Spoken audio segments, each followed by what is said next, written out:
欢迎来到巴巴娱乐呀频道，请订阅频道，所以大家不要错过当天最热门的新闻。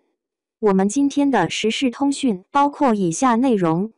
诚意新剧搭档李一桐播出倒数，同档对打罗云熙水龙吟因2理由被看衰。诚意过去演出莲花楼爆红成男神，近来他推出武侠新剧《赴山海》却口碑惨淡，让诚意声势大跌。网传他与书卷一梦李一桐的新剧《天地剑心》原名《狐妖小红娘王权篇》将于20日播出。而主演长月烬明爆红的罗云熙的玄幻武侠新剧《水龙吟》预计28日播出，两位男神之战备受瞩目。但外界认为《天地剑心》比较吃亏，一是因为该剧的2部前作《狐妖小红娘月红篇》《淮水竹亭》都有魔改被骂翻的问题。网友认为《天地剑心》也难逃魔改命运。二是诚意在《天地剑心》与《赴山海》造型差异不大，且一样都有白发造型，连续出现缺乏新鲜感。相较之下，罗云熙在《水龙吟》有破800套华丽造型，号称是长月烬明升级版，更具看点。《天地剑心》目前预约人数已经突破400万大关。网传将在20日于爱奇艺播出。同一期间，由罗云熙主演的玄幻武装新剧《水龙吟》也传出将在28日于湖南卫视以及串流平台芒果 TV、咪咕视频同步播出。目前全平台预约人数高达480万。诚意、罗云熙两位男神的大男主之战一触即发，届时又将成为火热话题。但外界目前认为《天地剑心》收视比较吃亏，一是因为《天地剑心》的2部前作，包括杨幂、龚俊主演的《狐妖小红娘月红篇》，以及刘诗诗、张云龙主演的《淮水竹亭》，都因魔改原著被骂翻。月红篇豆瓣仅5分，竹叶篇稍微好一些，拿到6.3，但平均口碑依旧是中偏下。网友认为由同一制作团队产出的《天地剑心》也很难规避魔改问题异军突起。相比之下，《水龙吟》虽然剧本质感尚未知晓，但首创玄幻结合武侠的玄侠概念，更加吸引网友一探究竟。二是诚意在《天地剑心》的发型，其实与《赴山海》里的发型大差不差，主要的靠服装辨别是哪部剧，外加2部戏也都有白发造型，短期内接连播出被指缺乏新鲜感。且罗云熙在《水龙吟》也有白发造型，两人造型无法避免又会被网友比较审判。相比之下，据悉罗云熙在《水龙吟》有高达847套华丽服装，搭配222件手工配饰，号称是长月烬明的升级版，更具看点。诚意新剧联手李一桐将播，对决罗云熙新剧因故被看衰。月底有一场不必门票的较量悄然形成，两位流量男星的武侠新作几乎同月上阵，究竟是哪部剧能抢占茶余饭后的谈资？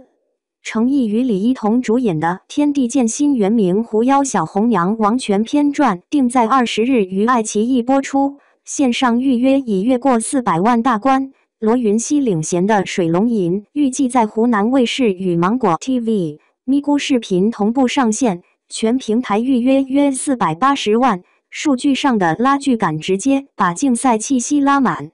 诚意这2年走的是高饱和曝光路线，凭莲花楼跳出偶像圈成为热点，但赴山海口碑冷却，让人担心天地剑心是否能接住前作的人气，作品视觉与人设延续难免被放大检视。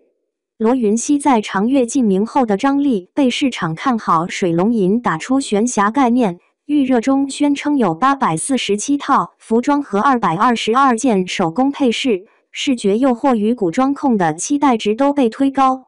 外界对《天地剑心》持保留态度，关键在2部前传改编争议，《狐妖小红娘月红篇》在豆瓣拿到5分，《淮水竹亭》约6.3分。连带对同一制作班底的信任打了折扣。另一个声音是审美疲劳，诚意在2部新戏里都出现白发造型，服饰和发色的重复让观众分辨时感到疲倦，而白发本身也成了比较的触发点。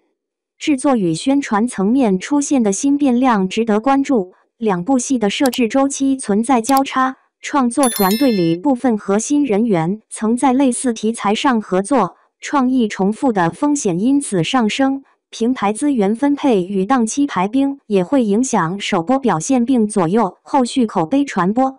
社交平台上的讨论呈现两极化走势，热搜话题数与弹幕情绪并非完全一致，粉丝间的动员力与普遍观众的好奇心出现割裂，这一点可能决定哪部剧能撑起全民讨论的门面。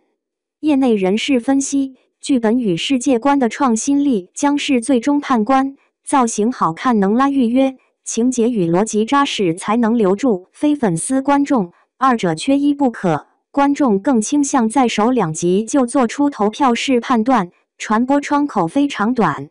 画面与服装像画笔与镜头，先能抓住嗅觉和视觉，再考验故事的温度与厚度。若只有外观，没有内核，热度容易被下一波话题吹散。观众会把票投给更熟悉的面孔，还是更大胆的叙事？首周收视、社媒口碑与平台推送策略将联合给出答案，后续还要看剧方在播出后如何调整节奏与互动方式来延展热度。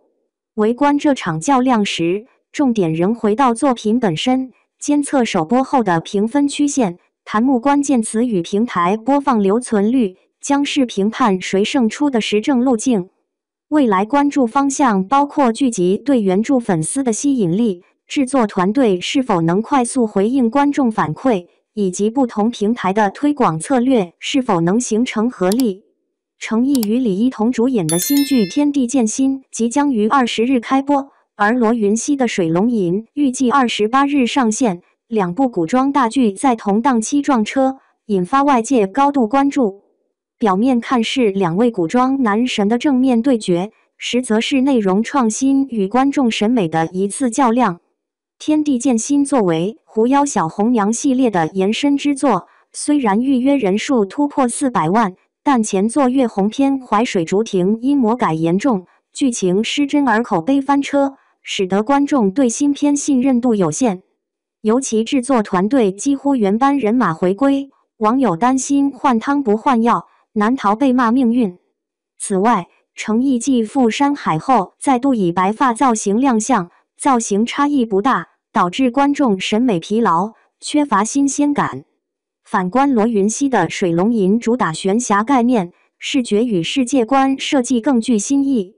据悉，剧中有多达847套华丽服装与222件手工饰品，被誉为长月烬明的视觉升级版。目前预约人数已达480万，在造势与期待度上略胜一筹。罗云熙凭借细腻演技与古装气质，被认为有望再度掀起话题热潮。不过，业内分析指出，真正能赢得观众的，不是服化道的华丽，而是剧情的扎实与角色的情感张力。若天地剑心能在故事节奏与人物立意上实现突破，仍可能实现口碑逆袭；而水龙吟若剧情空洞，再多造型也只是虚火。程毅与罗云熙这场无硝烟之战，胜负将在开播后1周的播放量、口碑与社交热度中见分晓。观众将用实际点击决定谁才是真正的古装之王。